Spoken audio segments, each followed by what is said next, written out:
الكريم محترم المقام علی جناب ڈاکٹر شفیق الرحمان برق صاحب، دیگر مجلسی کارکن حلقہ سنبل، حیدرآباد سے مجلسی کارکن اور کارپوریٹر جو تشریف لائے ہیں، بزرگان ملت، نوجوان دوستوں، قابل احترام پس پردہ سننے والی میری ماں اور بہنوں،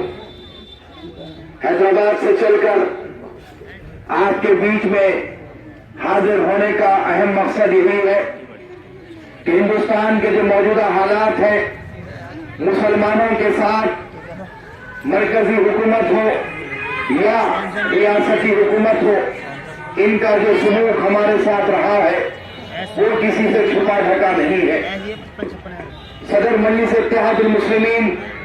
نقیب ملت بیرسٹر اسد الدین اویسی صاحب نے ایک بیڑا اٹھایا کہ جتنا ہندوستان کا مسلمان ہے وہ سب ایک پلیٹ فارم پر ایک پرچم تلے جمع ہو جائے، کیونکہ ہم نے دیکھا کہ پچھلے 70 برس سے کانگریس گورنمنٹ پر، کانگریس پارٹی پر ہم بھروسہ کرتے آئے، وہ ہم سے اپنا ووٹ لیتے ہوئے آپ کو کیا دیا، آپ کی آنے والی نسلوں کے لیے وہ کیا کیا آپ خوب جانتے ہیں۔ کانگریس کی غداریاں، مکاریاں، عیاریوں کو دیکھتے ہوئے ہم نے سماجوادی پر بھروسہ کیا، تو پھر آپ نے دیکھا کہ سماجوادی پارٹی مسلمانوں کے ساتھ کیا سلوک رکھی۔ یہی نہیں کہ ہر جگہ ہم کو پسماندہ رکھا، ہماری تجارتوں کو برباد کیا، ہماری نسلوں کو تاریکی میں ڈھکیل دیا، اور وہ اپنی جتنی برادری ہے وہ ان کو ترقی دیتے گئے، اور جو ہے حکومتوں کی کرسی پر بیٹھتے گئے، اقتدار حاصل کرتے گئے، تو صرف ہمارے ووٹ سے حاصل کیا۔ وہاں جہاں پر ان کی غلطی ہے وہاں پر کہیں نہ کہیں ہم بھی غلط ہیں، کیونکہ ہم نے بارہا ان سے دھوکہ کھاتے گئے اور ان پر بھروسہ کرتے گئے۔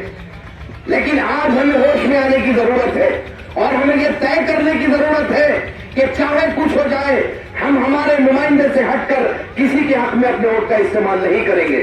کیونکہ جب مسلمان مستعد ہو جائے گا، منظم ہو جائے گا، ریکارڈ کے حساب سے وہ ہماری 24 کروڑ کی آبادی بتاتے ہیں، لیکن اگر دیکھا جائے تو ہم 30 کروڑ کے قریب ہیں۔ اگر 30 کروڑ مسلمان متحد اور منظم ہو جاتا ہے تو ایسے 10 نریندر مودی اور ایسے 10 ملائم سنگھ یادو بھی